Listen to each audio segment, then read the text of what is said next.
Estad pues firmes en la libertad con que Cristo nos hizo libres, y no estéis otra vez sujetos al yugo de esclavitud. Gálatas 5:1. La Iglesia Bautista El Dorado tiene el honor de presentar Palabras de Libertad en labios del pastor Ricardo Fernández.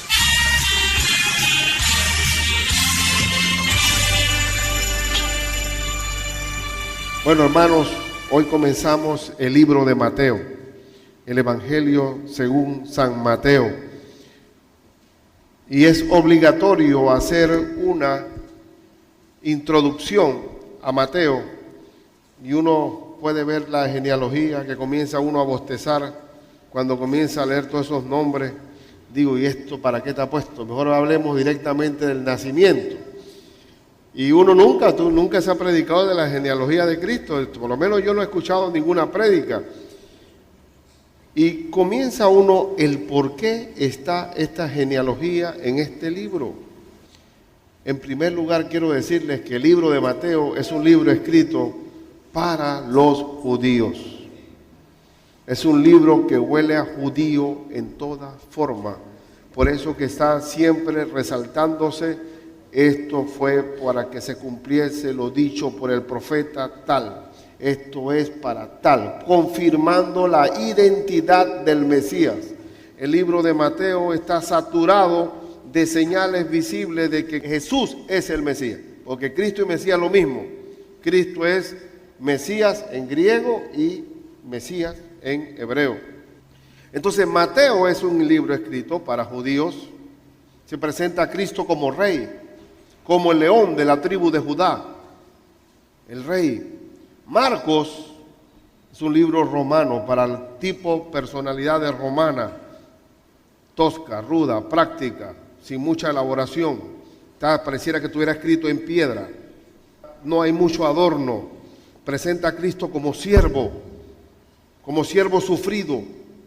Es el tipo de Cristo buey que habla en Ezequiel. Ezequiel habla de los seres que tienen las cuatro caras: cara de hombre, cara de buey, cara de león y cara de águila. No vamos a ir a Ezequiel, aunque está anotado allí. Y Marcos es un libro práctico, no da mucha vuelta, no hay mucha elaboración. Es un Cristo como siervo. Lucas, para los griegos, presenta a Cristo como hombre, el Hijo del Hombre. El Hijo del Hombre. Entonces está la cara del hombre, está resaltando la figura de la humanidad de Cristo. Y Juan presenta a nuestro Señor Jesucristo como el eterno Hijo de Dios, el águila, el que está en las alturas, el eterno Hijo de Dios. El libro de Mateo fue escrito por un cobrador de impuestos. Ustedes saben que los cobradores de impuestos eran la gente más antipática que había en Israel. Ellos se enriquecían cobrándole a la gente y ganaban su sueldo, se lo cobraban de los propios cobros que hacían. Así que ellos, al igual tipo Zaqueo, ¿se acuerdan de Zaqueo? El chaparro que cobraba los impuestos, era jefe de publicanos y rico. Zaqueo, de allí saldrá la palabra saqueador, precisamente porque cobraba de los impuestos y se enriqueció. Y uno ve entonces a un cobrador de impuestos llamado Leví, que escribió este evangelio, lo que indica que hasta la mafia, hasta la Cosa Nostra, hasta los gángsters, hasta la gente de poca monta, comienza Cristo. La gracia del Señor Jesucristo llega hasta ellos. Y cuando Cristo le dijo a Mateo, sígueme, Mateo dejó su puesto y lo siguió. Pero él dice, pero Señor, hagamos una fiesta de despedida. Hicieron una fiesta. Y la fiesta, ¿quién eran los amigos de un publicano? Otros publicanos. Y estaba llena la casa de pecadores y publicanos, y Cristo en el centro de la fiesta. Y enseguida los fariseos dijeron, ¿qué clase de maestro tienen ustedes que anda con publicanos y pecadores? Entonces el Señor presenta, dice que Él vino, ¿para qué? Para buscar a los enfermos, no a los sanos. Y ahí mismo relata las tres parábolas de la moneda perdida, de la oveja perdida y del hijo pródigo, resaltando que él vino por los enfermos, no por los sanos. Así que Mateo era de allí, nada menos que un cobrador de impuestos. En el libro de Mateo se exalta a Cristo como el hijo de David. Y uno ve al ciego diciendo: Jesús, hijo de David, ten misericordia de mí. Para un judío significa que el heredero del trono, el Mesías, tenía que ser heredero, descendiente directo del rey David.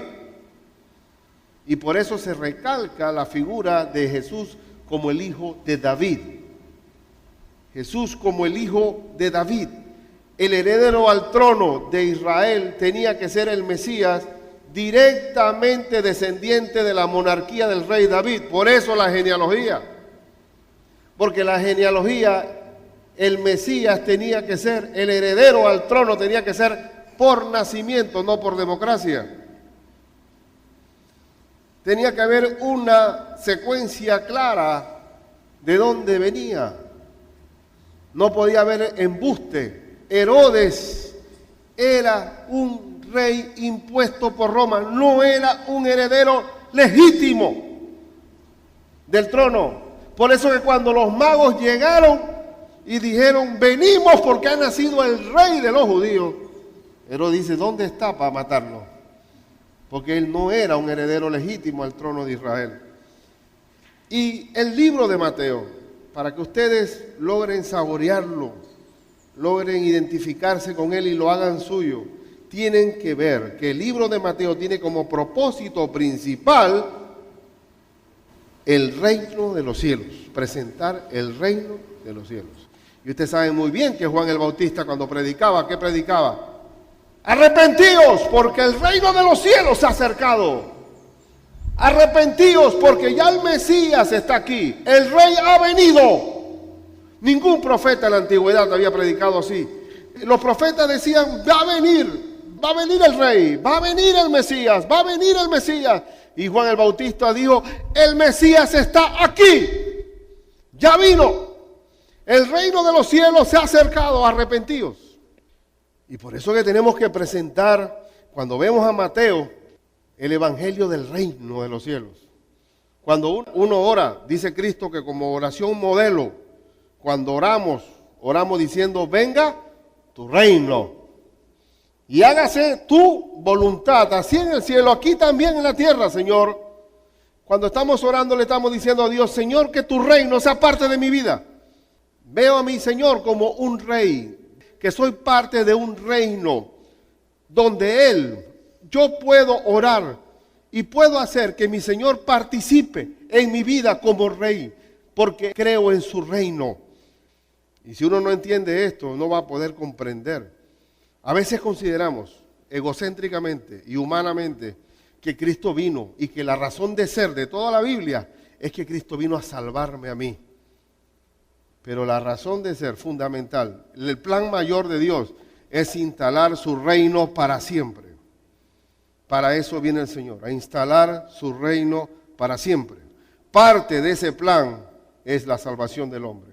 Pero no seamos egocéntricos de pensar que todo el esfuerzo de Dios es para salvarme a mí. Él viene a instalar su reino.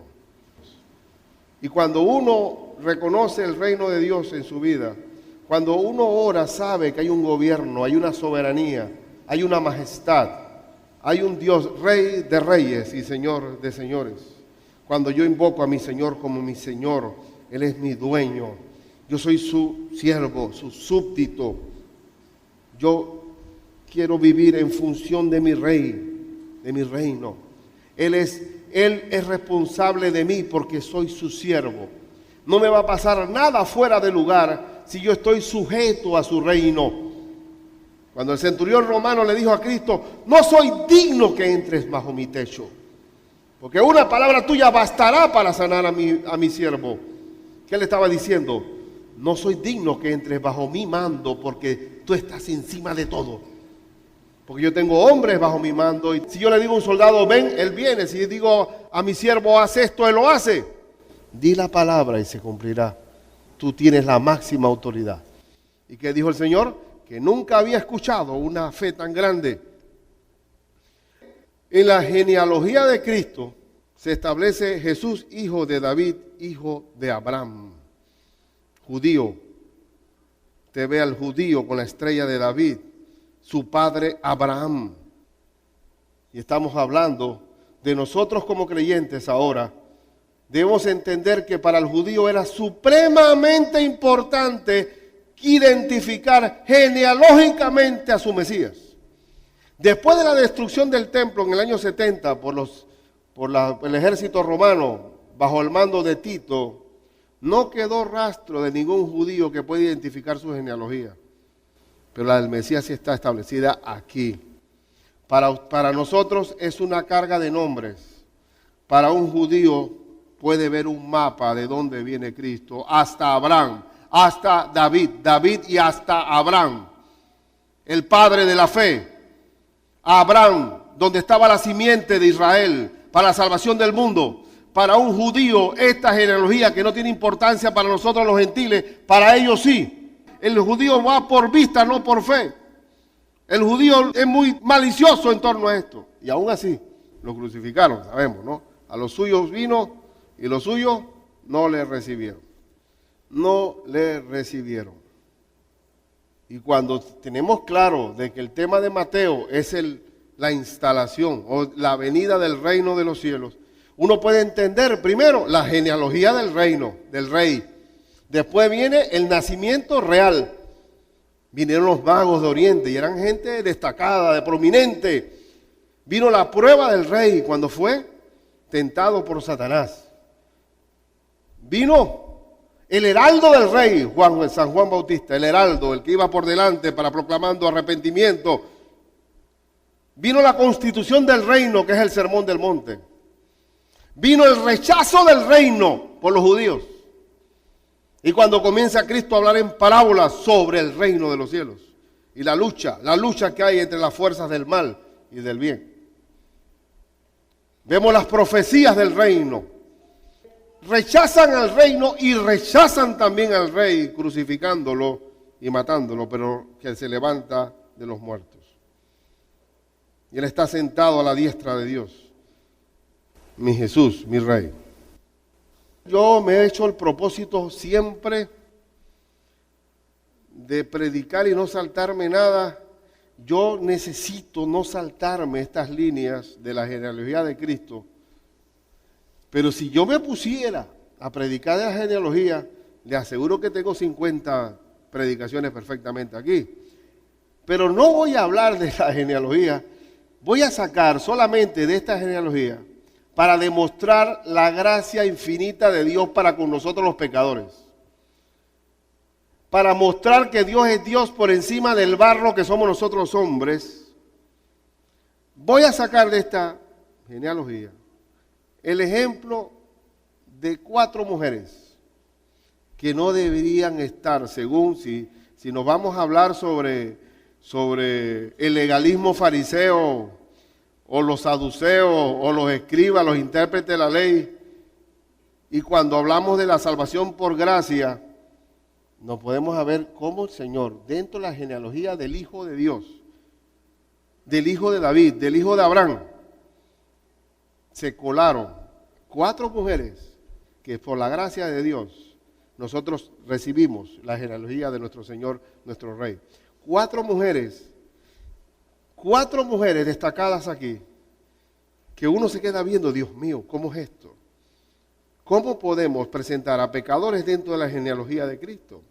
Y vamos a ver, primera mujer, Tamar. En el capítulo 1 de Mateo, versículo 3 dice, Judá engendró a Tamar, y Tamar a Fares y a Zara. ¿Cómo fue que Tamar engendró a Fares y a Zara? Y yo quisiera que ustedes vieran que Tamar se viste de prostituta para lograr que su suegro se acueste con ella. Y uno dirá, bueno, estamos en la línea real. Pero eso es para que vea que el Señor se vale de nosotros los pecadores. Si el Señor se vale de pecadores, se vale de mí. Se vale de mí también. Y vamos a buscar en Génesis 38. Génesis 38, dice la Escritura, Aconteció en aquel tiempo, versículo 1, que Judá se apartó de sus hermanos y se fue a un varón udalamita que se llamaba Ira.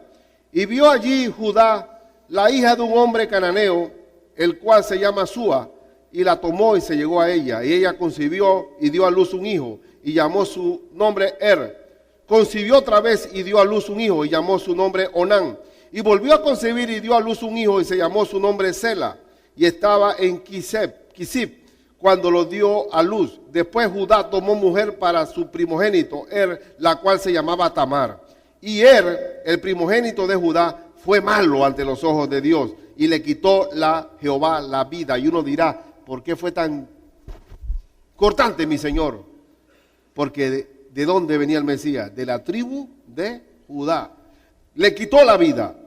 Entonces Judá dijo a Onán, llégate a la mujer de tu hermano y despósate con ella, y levanta descendencia a tu hermano. Y sabiendo Onán que la descendencia no había de ser suya, sucedía que cuando se llegaba la mujer de su hermano, vertía en tierra. Nunca iba a haber concepción, porque vertía en tierra, sabemos qué es, por no dar descendencia a su hermano. Desagradó en ojos de Jehová lo que hacía, y a él también le quitó la vida. Y Judá dijo a Tamar su nuera, quédate viuda en casa de tu padre, hasta que crezca Silo, mi hijo. Esa era la tradición, eso era lo correcto a los ojos de la ley judía, de la forma judía. Porque dijo, no sea que muera él también como sus hermanos. Y se fue Tamar y estuvo en casa de su padre. Pasaron muchos días y murió la hija de Súa, mujer de Judá. Después Judá se consoló y subía a los trasquiladores de sus ovejas a Timnat, él y su hijo Ira, el adulamita. Y fue dado aviso a Tamar diciendo, aquí tu suegro sube a Timnat a trasquilar sus ovejas.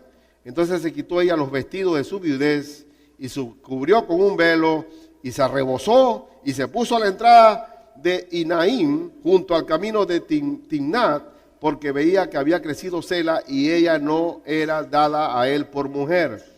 Y la vio Judá y la tuvo por ramera, porque ella había cubierto su rostro.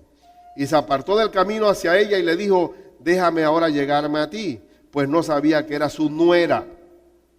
Y ella dijo, ¿qué me darás por llegarte a mí? Y él dijo, yo te enviaré del ganado un cabrito de las cabras. Y ella dijo, dame una prenda hasta que lo envíes. Entonces Judá dijo, ¿qué prenda te daré? Ella respondió, tu sello, tu cordón y tu báculo que tienes en tu mano. Y ella se lo dio y se llegó a ella y ella concibió de él. Luego se levantó y se fue y se quitó el velo de sobre sí y se vistió las ropas de su viudez. Y Judá envió el cabrito de las cabras por medio de su amigo el adulamita para que éste recibiese la prenda de la mujer, pero no la halló. Y preguntó a los hombres de aquel lugar diciendo, ¿dónde está la ramera de Naín junto al camino? Y ellos le dijeron, no ha estado aquí ramera alguna. Entonces él se volvió a Judá y dijo, no la he hallado. Y también los hombres del lugar dijeron, aquí no ha estado ramera. Y Judá dijo, tómeselo para sí, para que no seamos menospreciados. He aquí, yo he enviado este cabrito y no la hallaste. Sucedió que al cabo de unos 3 meses, ya se le veía la barriguita, fue dado aviso a Judá, diciendo, Tamar tu nuera ha fornicado, y ciertamente está encinta a causa de las fornicaciones. Y Judá dijo, sacadla y sea quemada. Pero ella, cuando la sacaban, envió a decir a su suegro, del varón cuyas son estas cosas, estoy encinta. También dijo, mira ahora de quién son estas cosas, el sello, el cordón y el báculo. Entonces Judá lo reconoció y dijo, más justa es ella que yo, por cuanto no la he dado a Sela mi hijo, y nunca más la conoció. Y aconteció que al tiempo de dar a luz, he aquí había gemelos en su seno. Sucedió cuando daba a luz que sacó la mano el uno, y la partera tomó y ató a su mano un hilo de grana, diciendo, este salió primero. Pero volviendo él a meter la mano, he aquí salió su hermano. Y ella dijo, ¿qué brecha te has abierto? Y llamó su nombre Fares. Después salió su hermano, el que tenía en su mano el hilo de grana, y llamó su nombre Zara. ¿Quiénes fueron los que participaron en la genealogía de Cristo? Porque la promesa era que se viniera a través de La tribu de Judá.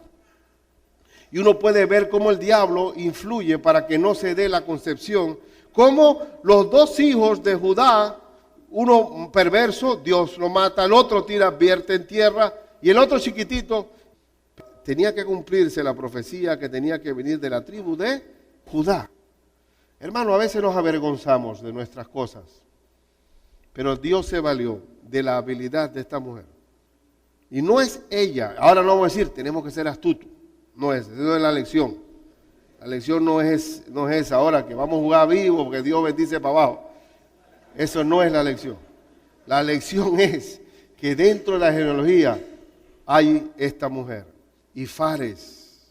Y aquí uno puede volver y busque la genealogía, el mapa, dice el 3, Judá engendró de Tamar a Fares y a Zara. Y Fares a Esrón y Esrón a Aram. Entonces tenemos una mujer de una manera curiosa, habilidosa, logra parir del propio Judá, del propio suegro. Ahora, esto es fornicación. Y ahora yo les voy a explicar algo, pero tengo que redondear la idea para no acelerarme. ¿A qué se debe que hay 14 generaciones? Porque Dios respeta su reglamento y vamos a ver eso ahora. La segunda mujer es Rahab. Esta sí era ramera. Esta sí, Rahab. Rahab, en el versículo 5 de la genealogía. Vamos a buscar el versículo 5 de la genealogía del Señor. Salmón engendró de Rahab a Boz. Y Boz engendró de Ruth. O sea, ¿quién es la mamá de Boz, aquel famoso marido noble con que se casó Ruth? De Rahab. Ahora, ¿quién es Rahab? Qué bueno conocer a Rahab. En Josué 2, dice, cuando los espías, Josué, hijo de Nun, envió desde Sitín 2 espías secretamente, diciéndoles, andad a reconocer la tierra y a Jericó. Y ellos fueron y entraron en casa de una ramera que se llamaba Rahab y posaron allí. Y fue dado aviso al rey de Jericó diciendo, he aquí que hombres de los hijos de Israel han venido aquí esta noche para espiar la tierra. Estamos hablando cuando incursionan los espías ante la destrucción de las murallas de Jericó. Entonces el rey de Jericó envió a decir a Rahab, saca a los hombres que han venido a ti y han entrado en tu casa, porque han venido para espiar toda la tierra. Pero la mujer había tomado los 2 hombres y los había escondido. Y dijo, es verdad que unos hombres vinieron a mí, pero no supe de dónde eran. Y cuando se iba a cerrar la puerta, siendo ya oscuro, esos hombres se salieron y no sé a dónde han ido. Seguidlos a prisa y los alcanzaréis. Mas ella los había hecho subir al terrado y los había escondido entre los manojos de lino que tenía puestos en el terrado. Y los hombres fueron tras ellos por el camino del Jordán hasta los vados, y la puerta fue cerrada después que salieron los perseguidores.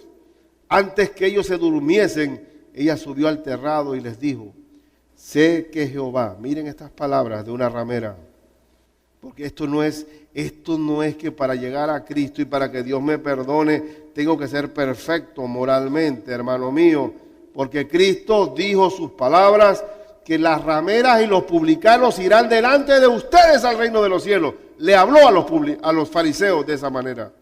Hay una idea muy arraigada en nuestra cultura de la religión tradicional latinoamericana, de que el asunto de fe es un asunto de moral.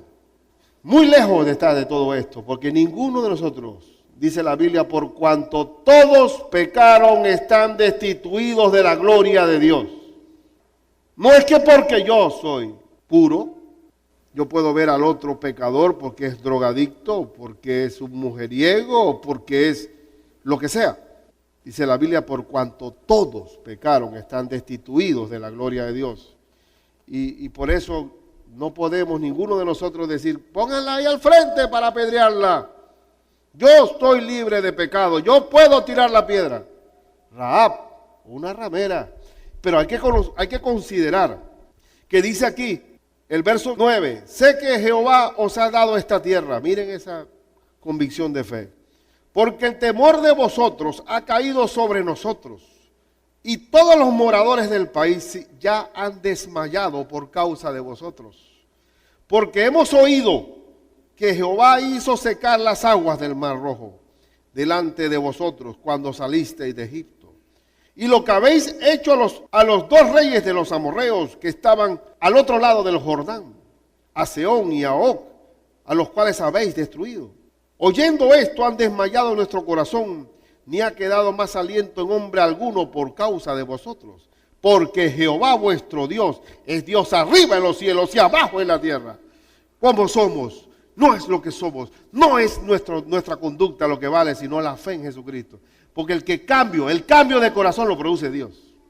Y por eso, por su fe, ahí está Rahab en la genealogía de Cristo. Ahí está Rahab. Y aquí viene uno más adelante. Os ruego pues ahora que me juréis por Jehová, que como he hecho misericordia con vosotros, así la haréis vosotros con la casa de mi padre, de la cual me daréis una señal segura, y que salvaréis la vida a mi padre y a mi madre, a mis hermanos y hermanas, y a todo lo que es suyo, y que libraréis nuestras vidas de la muerte. Ellos les respondieron, nuestra vida responderá por la vuestra, si no denunciaréis este asunto nuestro, y cuando Jehová nos haya dado la tierra, nosotros haremos contigo misericordia y verdad. Y así fue. Y así fue. Tenemos una ramera, tenemos una que se hace pasar por ramera para lograr una concepción de su propio suegro. Tenemos a Ruth, una tercera mujer, una moabita, Ustedes saben la historia de Ruth. Una moabita. ¿Y por qué recalco tanto repetir el nombre moabita? Porque de acuerdo a Deuteronomio 23, que vale la pena que ustedes los temen porque Dios respeta su reglamento, Deuteronomio 23 dice, no entrarán en la congregación de Jehová el que tenga mayugado los testículos o amputado su miembro viril. Y uno dirá, ¿cómo? ¡Tin! Me suena algo. ¡Tin! Mayugado los testículos y amputado su miembro viril. Por eso que el eunuco preguntó, ¿qué impide que yo sea bautizado? ¿Usted sabe qué es el eunuco? La persona que no tiene los miembros viril. Fue retirado, porque la gente en esa época, para evitar problemas que los sirvientes se metan con las criadas o con las de la ley, vamos por lo sano. Y por eso que el eunuco preguntó, ¿qué impide que yo sea bautizado?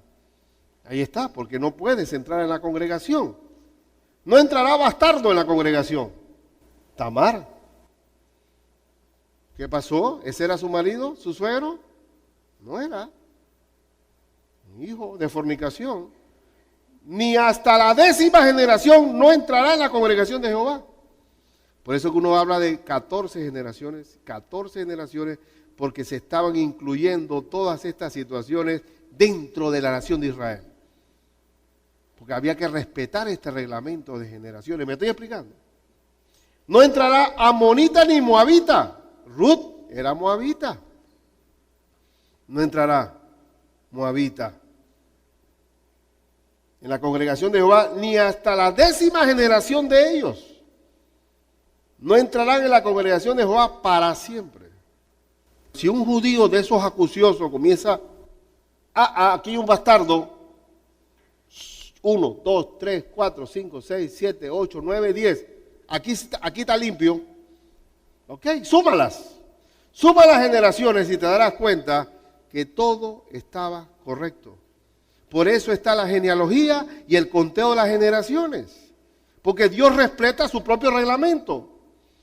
Las 4 mujeres entraron, porque lo de Ruth es maravilloso, porque Ruth representa a nosotros los gentiles. Noemí representa al pueblo israelita, la suegra, y ella fue incorporada al pueblo de Dios. Las palabras de Ruth son maravillosas. No vamos a leer tanto con relación a Ruth. Versículos claves que están en Ruth 1:16, que dice, respondió Ruth, no me ruegues que te deje y me aparte de ti. porque a donde quiera que tú fueres, iré yo. Y a donde quiera que vivieres, viviré. Tu pueblo será mi pueblo, y tu Dios, mi Dios. Donde tú murieres, moriré yo, y allí seré sepultada. Así me haga Jehová, y aún me añada, que solo la muerte hará separación entre nosotras dos. Estamos hablando de un creyente de ceremonia o de tradicionalismo que está muy cargado del pueblo religioso judío. Estamos hablando de una convicción, de una persona de fe. Ruth, Tamar y Rahab. Y aquí está hablando, miren por favor el último capítulo de Ruth, en el versículo 11. Miren las palabras de las mujeres que le decían a Noemí. Dice, y dijeron todos los del pueblo que estaban a la puerta con los ancianos, todos los del pueblo, testigos somos, Jehová haga a la mujer que entra en tu casa como a Raquel y a Lea. Miren cómo ubicaron a Ruth a la misma talla de Raquel y Lea, las mujeres de Jacob, las cuales edificaron la casa de Israel. Las 12 tribus de Israel salieron del vientre de estas mujeres. Y tú seas ilustre en Éfrata, y seas de renombre en Belén, y sea tu casa como la casa de Fares, el que Tamar dio a luz a Judá. Ya era considerado de renombre Tamar, Fares, su hijo. Por la descendencia que de esa joven te dé Jehová. Vos pues tomó a Ruth y ella fue su mujer y se llegó a ella. Y sabemos que vos viene de dónde? De Rahab. Y Jehová le dio que concibiese y diese a luz un hijo. Y las mujeres decían a Noemí, loado sea Jehová que hizo que no te faltase hoy pariente cuyo nombre se ha celebrado en Israel, el cual es restaurador de tu alma y sustentará tu vejez, pues tu nuera que te ama lo ha dado a luz y ella es de más valor que para ti que 7 hijos. Pero no quedamos ahí. Y tomando Noemí el hijo lo puso en su regazo y fue su haya. Y le dieron nombre las vecinas diciendo, le ha nacido un hijo a Noemí. Y lo llamaron Obed. Este es padre de Isaí, padre de David. Hermana, cuando llegamos a Cristo, salimos de la dimensión mundana para entrar a la dimensión celestial. Ya no somos producto de nuestra sangre humana, sino que estamos ya en la dimensión de Dios. Los muchachos de ahora, con los juegos de video y todo, y las películas de X-Men y Iron Man y Spider-Man, están buscando poder. Siempre se habla de poder y se habla de bebidas como Ciclón y cosas así como para estimular el poder y buscar poder y la droga y todo lo demás. Siempre buscando esa película X-Men de buscar superpoderes. El creyente tiene un superpoder porque puede orar siempre al Señor. Siempre tiene acceso directo al trono de Dios. Siempre va a ser revestido del poder de Dios. Ya no somos parte de la genealogía humana. Estamos dentro ahora de la familia de Dios. Somos hijos de Dios por la sangre de Cristo. Ya no por los antepasados humanos. Yo no tengo que ver con mi abuelo, ni con el ADN de mi abuelo. Ah, no, yo soy fregado porque mi abuelo era atravesado así. Y pastor, ore por mí porque yo francamente, a mí me traiciona el ADN, la genética, la herencia me tiene... No puedo porque eso está en mi raza. Digo, somos nacidos de nuevo con Cristo Jesús. Ahora somos, ya el Señor forma parte de nosotros.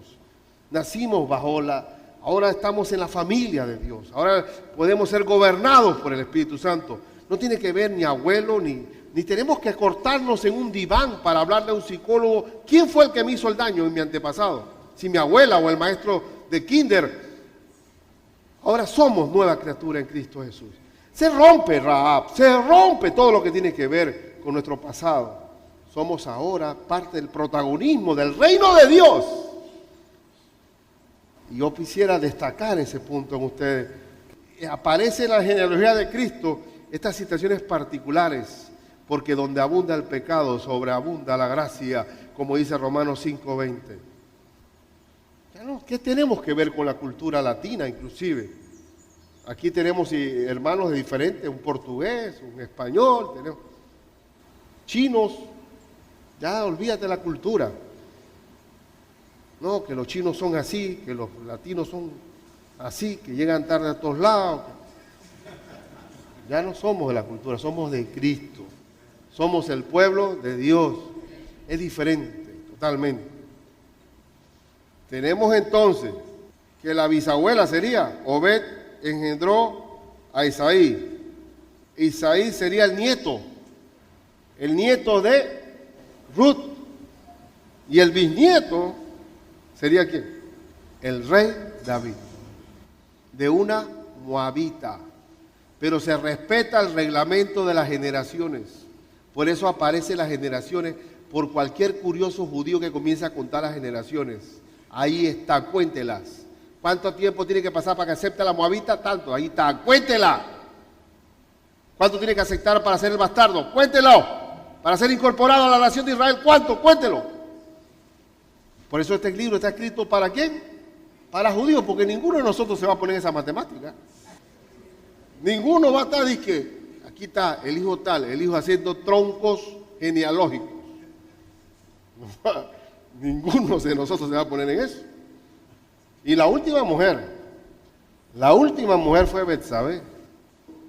David paseando por el terrado, Israel estaba fortalecida como reino. El tipo ya no iba ni a pelear, ya la espada estaba oxidada. Ya peleaban por ellos los ejércitos de Israel. Y él estaba silbando en el terrado. Y de repente no había televisión en esa época. Ve a aquella mujer bañándose. ¿Quién es? Es la mujer de Urías, Eteo. Mándala a traer. Yo soy el rey. ¿Quién me va a decir algo? El rey. ¿Y qué pasó? Y la mujer en esa época, el rey era el rey. No, que no iba a la defensoría del pueblo, ni nada de eso. El rey era el rey. Y de ahí se da la cuarta mujer. La cuarta mujer porque y aquí podemos ir directamente porque volvamos a la genealogía, por si acaso hay algún judío aquí. Volvamos a la genealogía, al Mateo, y el versículo 6. Isaí engendró al rey David, y el rey David engendró a Salomón, de la que fue mujer Urías, o sea, Betsabé. Y uno puede ver, cuando uno en el 2 de Samuel, capítulo 12, y uno analiza, que uno puede olvidarse del pecado. Hay dos salmos que retratan el estado de David cuando él habla que cuando él estuvo en pecado era como sequedades de verano, que cuando él estuvo en pecado sus huesos se enfermaron, se avejentaron. Aquí Dios le descubre el pecado a David y vale la pena leerlo un momento. Jehová envió a Natán a David y viniendo a él le dijo, había dos hombres en una ciudad. Le está diciendo al profeta Natán, miren cuando uno le retratan su propia vida, pero usando otra ilustración. Había dos hombres en una ciudad, el uno era rico y el otro pobre. El rico tenía numerosas ovejas y vacas, pero el pobre no tenía más que una sola corderita, que él había comprado y criado, y que había crecido con él y con sus hijos juntamente, comiendo de su bocado y bebiendo de su vaso y durmiendo en su seno, y la tenía como una hija, la corderita, era la mascota de la casa. Y vino uno de camino al hombre rico, y éste no quiso tomar de sus ovejas y de sus vacas para guisar para el caminante que había venido a él, sino que tomó la oveja de aquel hombre pobre y la preparó para aquel que había venido a él. Entonces se encendió el furor de David en gran manera contra aquel hombre y dijo a Natán, vive Jehová, aquel que hizo tal cosa, digno de muerte. y debe pagar la cordera con 4 tantos porque hizo tal cosa y no tuvo misericordia. Ay, papá, es muy fácil ubicarle el pecado de otros, ¿ah? Y él se fue más allá, merece la muerte. Y era una oveja. Ahora cuando hablemos de la mujer misma, ese eres tú. ¿Y qué dijo Natán? Entonces Natán dijo a David, tú eres aquel hombre. Así ha dicho Jehová, Dios de Israel, yo te ungí por rey sobre Israel y te libré de la mano de Saúl. Y te di de la casa de tu señor y las mujeres de tu señor en tu seno. Además te di la casa de Israel y de Judá. Y si a esto fuere poco, te había añadido mucho más. ¿Por qué pues tuviste en poco la palabra de Jehová, haciendo lo malo delante de sus ojos? A Urías Heteo heriste a espada y tomaste por mujer a su mujer. Y a él lo mataste con la espada de los hijos de Amón. Por lo cual ahora no se apartará jamás de tu casa la espada, por cuanto me menospreciaste y tomaste la mujer de Urías Heteo para que fuese tu mujer. Así ha dicho Jehová, he aquí yo haré levantar el mal sobre ti de tu misma casa y tomaré tus mujeres delante de tus ojos y las daré a tu prójimo, el cual yacerá con tus mujeres a la vista del sol. Eso lo hizo Absalón, su propio hijo acostándose con sus mujeres. Porque tú lo hiciste en secreto, mas yo haré esto delante de todo Israel y a pleno sol. Entonces dijo David a Natán, pequé contra Jehová. Y Natán dijo a David, también Jehová ha remitido tu pecado, no morirás. Porque tú decretaste morir, tú no vas a morir. Mas por cuanto con este asunto hiciste blasfemar a los enemigos de Jehová, el hijo que te ha nacido ciertamente morirá. Y Natán se volvió a su casa y Jehová hirió al niño que la mujer de Urías había dado a David y enfermó gravemente. Y él pagó 4 veces. El niño no nació, Absalón le dio un golpe de estado, el otro, Adonías también le quiso dar otro golpe de estado, ambos murieron. Hubo otro que lo mató a Absalón, la pagó 4 veces. Pero de ese vientre de Betsabé salió Salomón, nada menos que Salomón. Vemos los Proverbios, el libro de Cantares, el libro de Eclesiastés, de la pluma de Salomón, inspirado por Dios, de ese mismo vientre. Dios perdona, Dios perdona. ¿Saben por qué están estas mujeres aquí? Para que nosotros valoremos, porque a veces yo mismo me pregunto, a veces cuando estoy en situaciones que pierdo el control o comienzo a caer en afán o en tristeza, miren una cosa, como estoy yo aquí en el suelo. Pero es bueno recordar a estas mujeres que definitivamente están en la línea de genealogía de Cristo para saber que en verdad, si ellas fueron incorporadas, mayormente nosotros que somos salvados por la sangre de Cristo, que es la propiciación por nuestros pecados, que es el Cordero de Dios que quita el pecado, que quita el pecado. Ya yo tengo acceso directo al trono de Dios por la sangre de Cristo, porque sin derramamiento de sangre no hay remisión de pecado, y Él la derramó. Y por tanto, si a veces te atormenta esa duda, porque ese tipo de crisis que me pasan a mí, que te pasan a ti, cuando dices, si eres hijo de Dios, ¿por qué está pasándote esto a ti? ¿Cómo es posible que mi hermano, vuelvo y reitero, porque tengo ese testimonio bien fresquito, recibiendo discipulado con el hermano Luis, contento, silbando, su esposa creciendo en la fe, sus hijos también, viniendo de la iglesia se choca, pues a la iglesia, y con 2 heridos y sangre por todos lados, y era una película de terror eso. Y viene el diablo y le dice, si eres hijo de Dios, ¿por qué te pasó esto? ¿Ah? ¿Dónde está Dios? Entonces tienes que recordar, acuérdate de Rahab, acuérdate de Tamar, acuérdate de Ruth, de Betsabé, cómo Dios perdona, cómo aún David, hombre conforme al corazón de Dios. David era conforme al corazón de Dios porque dice que él hará lo que yo le pida. Ahora, ¿cuál es la diferencia entre David y Saúl? David pedía perdón. David sabía pedir perdón. Y dice la Biblia, el que encubre su pecado no prosperará, y aquel que los confiese y se aparta alcanzará misericordia. No está en el punto de no pecar, sino en saber pedir perdón. Ahora, la voluntad de Dios es que no peques.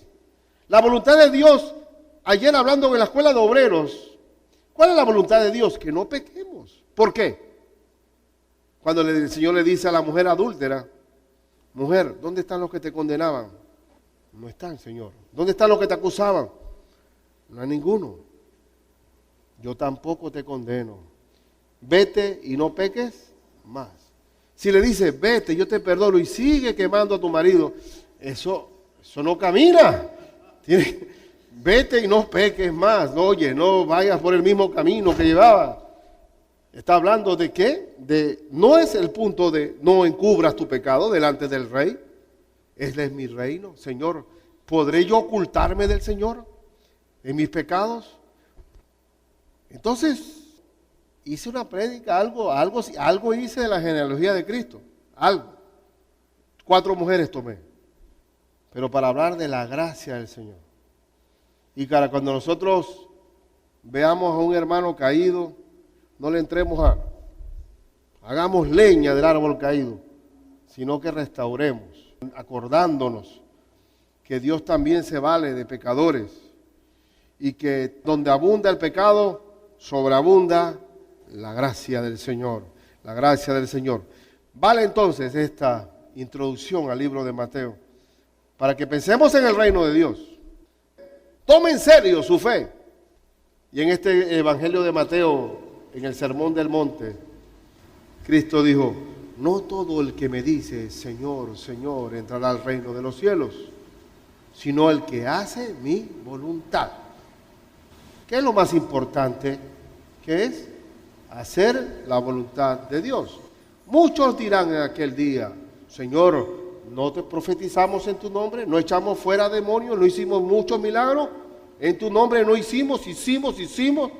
Y él dijo, apartaos de mí, nunca os conocí, apartados de mí, hacedores de maldad.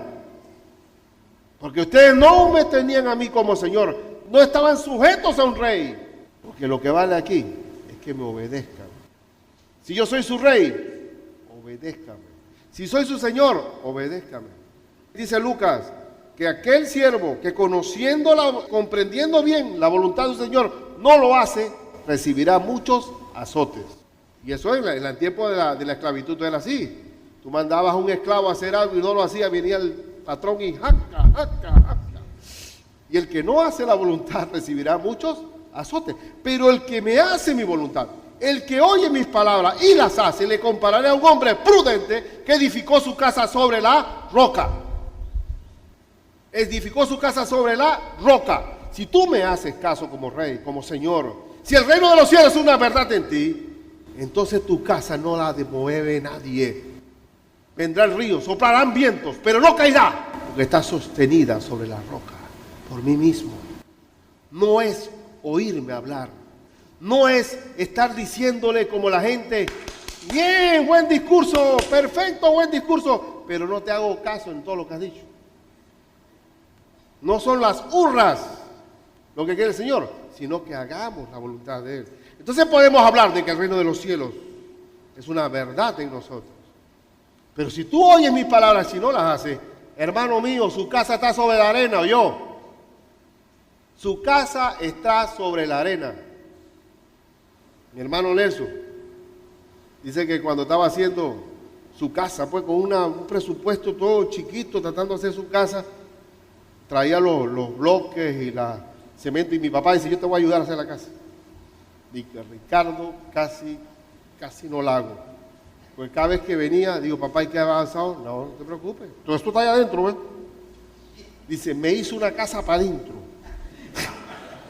Me hizo un simiente. Dice, mira, mejor que esté bien hecha, hijo.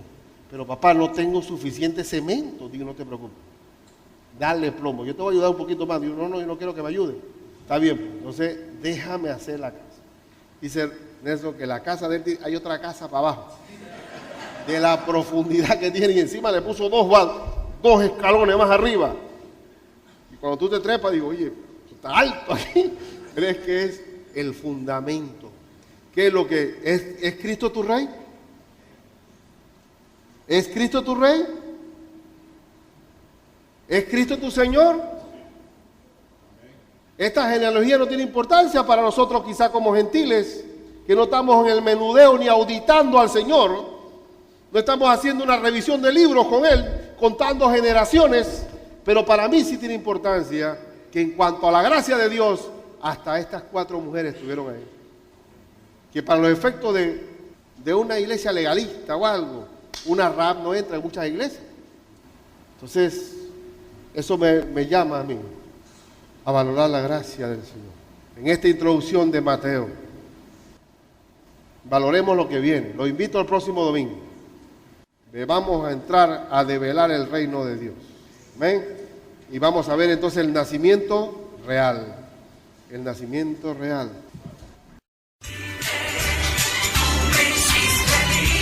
La Iglesia Bautista El Dorado ha presentado Palabras de Libertad. Recuerde lo que dice Gálatas 5:13, porque vosotros, hermanos, a libertad fuisteis llamados, solamente que no uséis la libertad como ocasión para la carne, sino servíos por amor los unos a los otros. Le invitamos a escuchar nuestro próximo programa a esta misma hora y por esta misma emisora.